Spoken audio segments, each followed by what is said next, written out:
everyone. This is the last part of the Ginza section, so I like to talk about food in Ginza. There are many famous restaurants and shops in Ginza, so I don't think I can introduce them all here. I hope to introduce some reasonably priced stores that you can stop by casually. Let's take a look at one of them.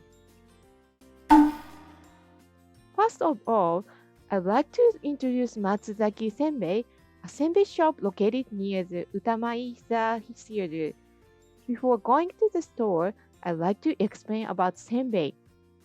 Senbei are Japanese rice crackers. They have different names depending on the shapes and cooking methods, but basically they are made from rice rounded, baked, or fried and seasoned with miso or soy sauce.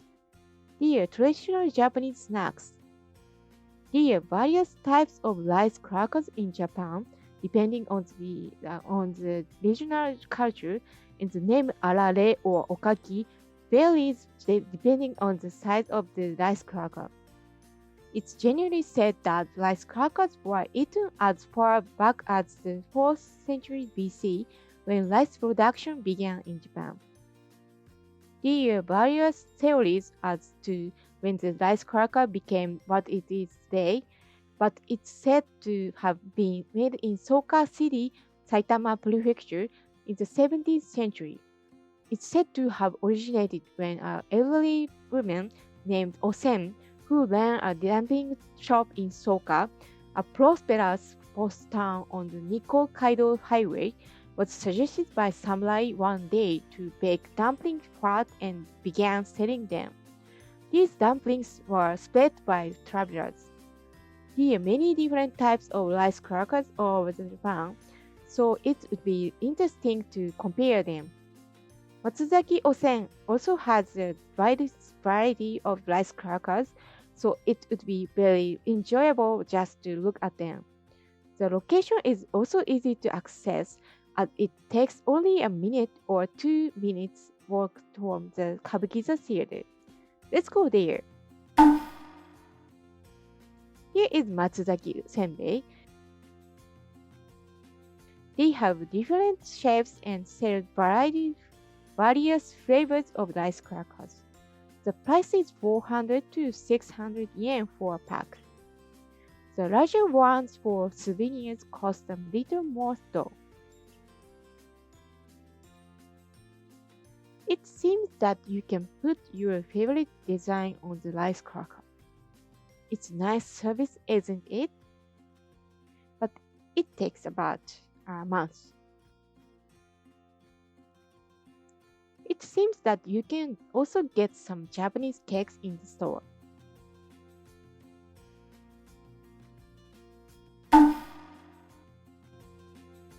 Matsuzaki Senbei sells a wide variety of delicious rice crackers with reasonable prices and convenient access next to the Kabukiza Theater. Please stop by. Next, we would like to go to a kissaten, Japanese coffee shop called Yu near Matsuzaki Senbei. Yu is famous for its omelaisu, Japanese rice omelet. Let's go there right away.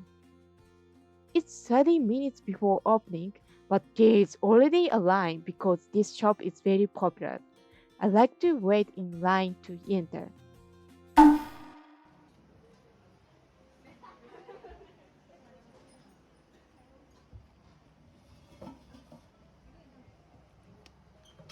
Many of you may be wondering what omelette is, so let me explain. Omelette is a dish that originated in Japan. It's a dish consisting of rice seasoned with ketchup and an omelette on top or wrapped in rice. There are many types of omelaisu, but this is the type with a soft omelette on the top of rice. In Japan, it's a famous home-style dish available not only at home but also in teishoku set meal restaurants. It seems to have developed as an omelette to be eaten with rice when Western food culture entered Japan in the Meiji era of the 19th century.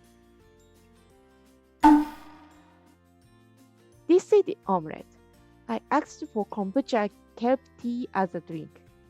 I don't often order kombucha for Western food, but I asked for it because I was in the mood to drink. As you can see, it's fluffy. I dipped it in rice and eat it. Let's dip the egg. It's very tender. It looks very delicious. Like using with ketchup goes well with the egg. It's very delicious. The omelette at this restaurant is as delicious as the other famous omelette restaurants such as Taimeiken. In addition to omelets, there are also sandwiches and other items, but most of the people around me ordered omelets. The price is 1,300 yen with a drink. A larger serving is available for only plus 100 yen. As for the quantity, I didn't order a larger serving this time, so it may be just the right amount of women and children, but it may be a little insufficient for an adult male. If you are going to come here to eat, you might as well order an extra portion and eat it. I had been waiting in line for 30 minutes before the shop opened, so we were able to get in right away after it opened.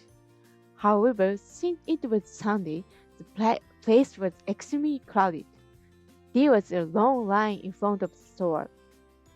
It might be better to get in line before the store opens if you visit. The inside of the store has a nice atmosphere of an old-fashioned Japanese coffee shop. I'd like to try it now.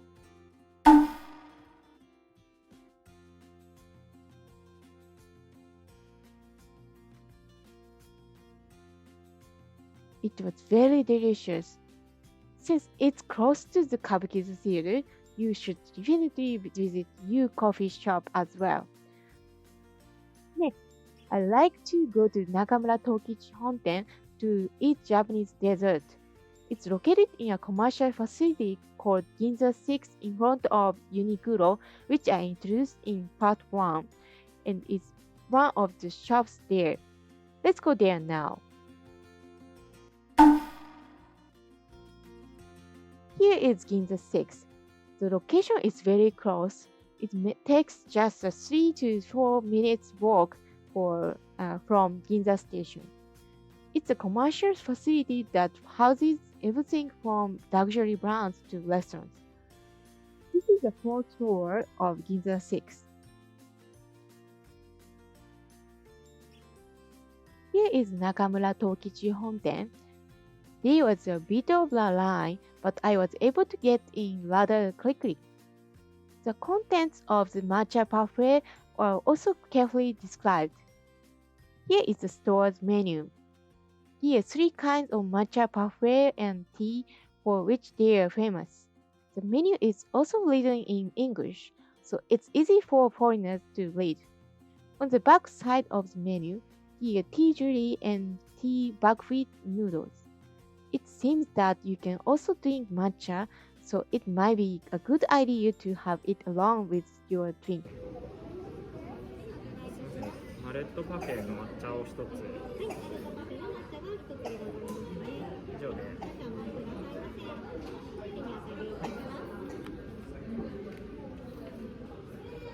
I had a hard time deciding, but I ordered a parfait. Here is newly picked tea in a kyusu teapot, offered as welcome tea. Here is also an instruction manual for newly picked tea. It seems to mean tea harvested in the spring of the year. There is kyusu and hot water for refills, so you can drink as many cups as you want. This is a nice service. This tea was also very tasty. It's not as strong as matcha, so it's very easy to drink. By the way, did you know that Japanese tea, black tea, and oolong tea are made of the same tea leaves? The degree of fermentation of namaha, the raw leaves, determines what kind of tea it is. Non-fermented tea is green tea. Slightly fermented tea is oolong tea. fully fermented tea is black tea. Generally speaking, the teas are divided into these categories, but they are further divided into various types of teas. Please check it out if you are interested. Do you have any tea recommendations? Please let us know in the comments section. While I was waiting for the tea, the buffet arrived.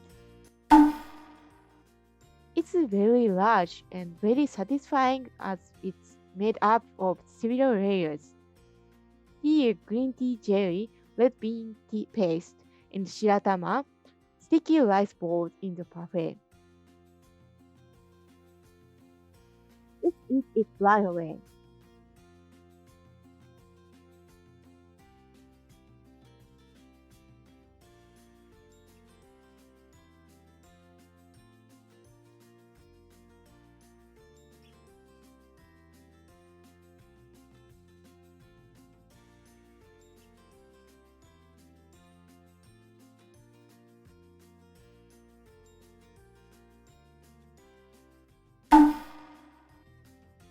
It's a big one, so it's enough to fill you up. The price is about 1,500 yen, so about $11.05. Even at this price, I was very satisfied with the delicious tea and the hearty buffet.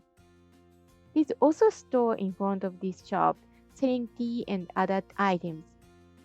Ginza 6 has a variety of shops, so be sure to stop by while you are shopping. Lastly, I'd like to introduce Ryokuzyuan Simizu. This store specializes in konpeito, Japanese rock candy. The shop is affiliate of the Imperial Household Agency of Japan, which means that members of the Japanese imperial and royal family and foreign guests have enjoyed their sweets. Konpeito is a kind of sugar candy, but in Japan, it's often served as a cake with tea. Then let's go. Here is Ryokuzyuan Simizu. It's very beautiful building based on white color.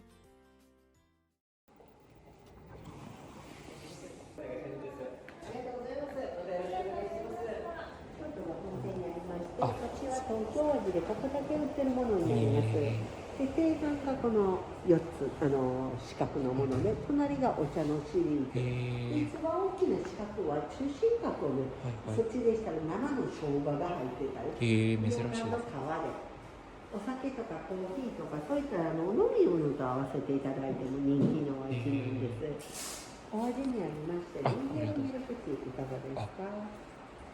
コンペイトって噛んで召し上がるものなんです。あのとこパッと広がる、舐めてるとこなーんと。いろんな味あるんですね。はい。おすすめとか。ソーダとかだったらシュワシュワシュワ。バニラビーンズでアイスクリーム仕立て。でここからフルーツで、スッキリは王林、京都の水尾の柚子、ピーチパインのパイナップル、濃いのはアマオンとブドウという。一番人気なのってどれ？まあ定番にしていただくのか、こっちの味で人気はおはぎなんですよ。あ、すみません。コーヒーとかウイスキーとか、またワインなどと召し上がれる。こちらもご飯が入ってます。おかみください。変わってるので、はい。ではそこの生感覚、空いてる感じが人気のものなんですね。